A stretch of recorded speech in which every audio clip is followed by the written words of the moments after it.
On January the 16th, at around 6 p.m., an Iranian airstrike targeted Sabz-Koh, a remote, mountainous area in Balochistan's Panjgur district, killing 2 children and injuring 3 other civilians, besides damaging several homes and a mosque. The injured include 3 daughters of Karim Dad, a resident of Sabz-Koh, as well as his wife, Karim's 11-month-old son Sulaiman, and 6-year-old daughter Humaira were killed. Iran-based Tasnim news agency reported that the operation targeted 2 bases of anti-Iran militant group, Haysh al-Adl. Responding to the Iranian attacks, Pakistan's security forces on the night between January the 17th and 18 undertook a series of highly coordinated and specifically targeted precision military strikes against terrorist hideouts in Sistan-o-Baluchistan province of Iran, said the country's Ministry of Foreign Affairs. A number of terrorists were killed during the intelligence-based operation. Pakistan had also announced its decision to recall its ambassador from Iran in an unprecedented diplomatic move.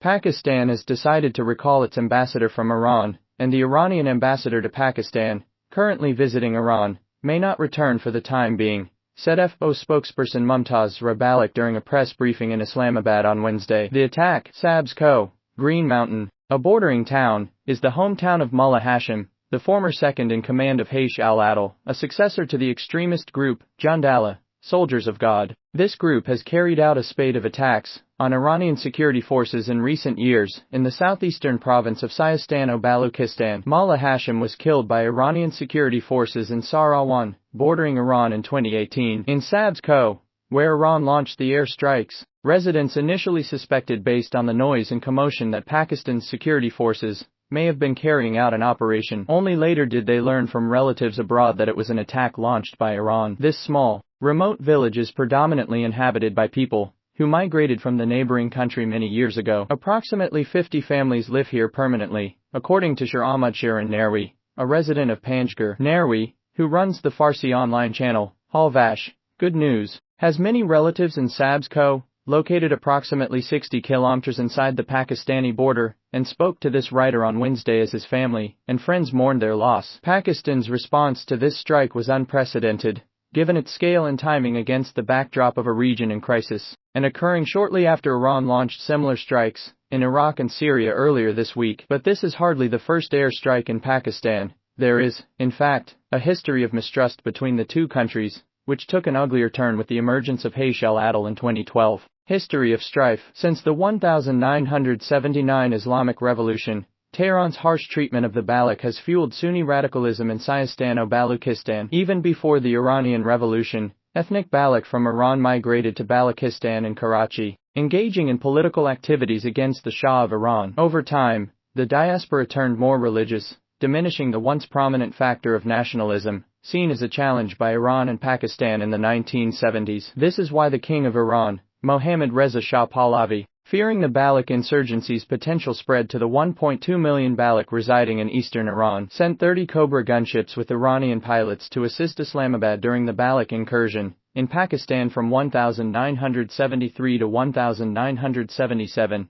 as noted by scholar and journalist Seliges Harrison. In the 1970s, Baloch politics in Iran and Pakistan trended towards leftist ideologies. Amid the global tension between capitalism and communism, Baloch nationalists aligned themselves with the communist school of thought. Progressive Baloch and Pakhtun leaders, under the banner of National Awami Party, NAP, briefly governed Balochistan and the former Northwest Frontier Province, NWFP, in the early 1970s until Zulfikar Ali Bhutto disbanded the NAP government in February 1973. In her book, Songs of Blood and Sword, Fatima Bhutto, Bhutto's granddaughter, suggests that Bhutto's dissolution of the NAP provincial government was influenced by pressure from the Shah of Iran, who feared the rise of an armed Baloch movement in Iranian Balochistan. During the 1970s, the Baloch in Iran were predominantly secular nationalists with communist leanings. However, after General Zia-ul-Haq's imposition of martial law in 1977, a gradual reconciliation occurred with the Baloch nationalists, marking a shift in the Iranian diaspora's orientation from nationalism to Sunni Islam. The militant group,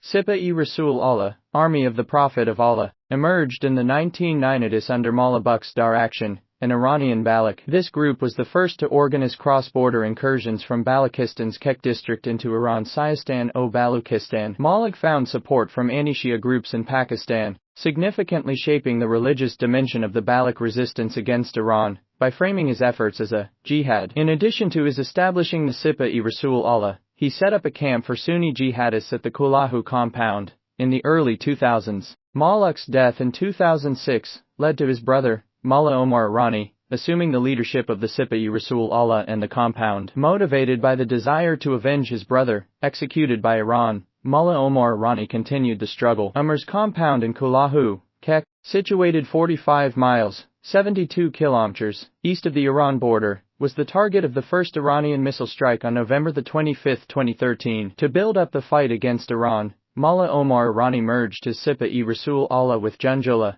led by Abdul Malik Riji, a young man who had grown under the influence of Malik. Junjullah, a cause of mistrust between Pakistan and Iran, founded in 2002 to defend the Baloch minorities' rights. In the impoverished region of southeast Iran, Junjullah gained prominence after a failed attack in December 2005 on the motorcade of Iranian President Mahmoud Ahmadinejad in Sistan-o-Baluchistan province. On March 16, 2006, Junjullah militants, dressed as police and military personnel, set up a checkpoint between Zahedan and Zabal. They offloaded 22 passengers and killed them. This shocking incident led Iran to raise Junjullah's activities with Pakistani officials. On June 14, 2008, the Pakistan government handed over Riga's brother Abdul Hamid, who had been arrested a few months earlier from Kek district's Buleda and Turbet areas, in an attempt to build trust between the two countries. Abdul Hamid was hanged in Zahedan, the capital of Sistan-o-Baluchistan, on May 24, 2010. The arrest and handover of Riga's brother by Pakistani authorities did not deter Junjullah. In October 2009,